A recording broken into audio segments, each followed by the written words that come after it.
Praise the lord. ఈ రోజు Bible వాక్యంగా మత్తయి సువార్త 18వ అధ్యాయము 18వ వచనాన్ని చూసుకుందాం.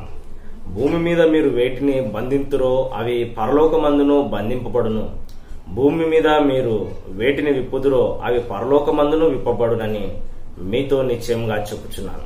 దేవునికి స్తోత్రం, మహిమ కలుగును గాక. ఈ వచనము యేసుక్రీస్తు ప్రభువారు చెప్తా ఉన్నారు. భూమి మీద మీరు సంఘంగా ఏకీభవించి మీరు వేటిని బంధిస్తారో అవన్నీ కూడా బంధింపబడతాయి. మీరు ఒకవేళ దేనైనా విప్పితే అవి పరలోకమందు కూడా విప్పబడతాయి. నీవు భూమి మీద చేసే కార్యాలకు పరలోకం నుంచి సమాధానం ఏర్పడుతుంది. పరలోకంతో నువ్వు ఏకీభవిస్తే భూమి మీద ఉన్న కార్యాలను నువ్వు చేయగలవు అని వచనం ఎంతో బలపరుస్తుంది. ఎక్కడ ఇద్దరు ముగ్గురు మరి కూడుకొని ఏకీభవిస్తారో ఆ ప్రార్థన అంగీకరింపబడుతుందని కింది వచనాల్లో, ఎక్కడ ఇద్దరు ముగ్గురు కూడుకొని ప్రభునామంలో ప్రార్థన చేస్తారో వారి మధ్యలో నేనుంటానని యేసుక్రీస్తు ప్రభువారు చెప్తా ఉన్నారు. దేవునికి స్తోత్రం, మహిమ కలుగును గాక. కదండి, మనం కూడుకున్నప్పుడు ప్రభు మన మధ్యలో ఉన్నాడు. మనం కలిసి ఆరాధిస్తున్నప్పుడు, స్తుతిస్తున్నప్పుడు, ప్రార్థన చేస్తున్నప్పుడు, మనం ఏకీభవిస్తున్నప్పుడు దేవుడు కూడా దానికి ఆమోద ముద్ర వేస్తా ఉన్నాడు. దేవునికి స్తోత్రం, హల్లెలూయా. కదండి, కలిసి కూడుకున్నప్పుడు మనం చెడ్డ నిర్ణయాలు చేయలేం.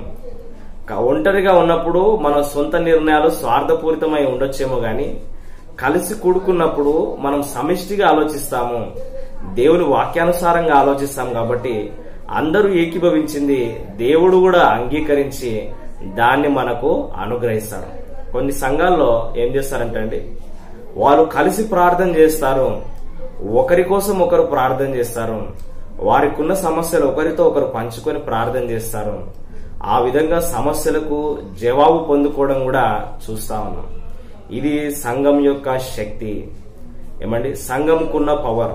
ఈ యొక్క వచనాలకు కొద్దిగా మీద కూడా మనం చూసినట్లయితే, అవిధేయుడైన విశ్వాసి తల్లిదండ్రుల మాట, మరి పెద్దల మాట, సంఘపు మాట కూడా విననప్పుడు వాణ్ణి అన్యునిగా వెంచాలి.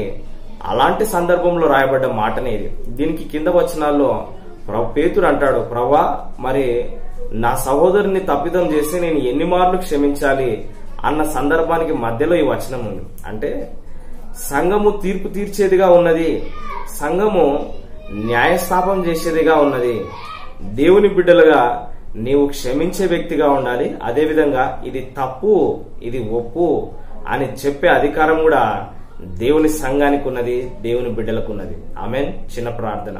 పరిశుద్ధుడైన దేవా, ప్రేమగల తండ్రి, కలిసి ప్రార్థించడం ద్వారా, కలిసి ఏకీభవించడం ద్వారా అనేకమైన అద్భుతాలు జరుగుతాయని వచనంలో చూసినాం. అయా, మేము ఈరోజు మరి ఈ యొక్క ఫోన్ ద్వారా, యూట్యూబ్ ద్వారా కలిసి ప్రార్థన చేస్తున్నాము. మంచి స్వస్థత, ఆరోగ్యము, దీవెన, ఐశ్వర్యమేమని మా ప్రభును రక్షకుడైన యేసుక్రీస్తు నామములో ప్రార్థిస్తున్నాను తండ్రి. ఆమేన్. God bless you. నేను ఎలీషా అబ్రహాం. ఈ వీడియోని లైక్ చేయండి, షేర్ చేయండి, సబ్స్క్రైబ్ చేసుకోండి. Thank you.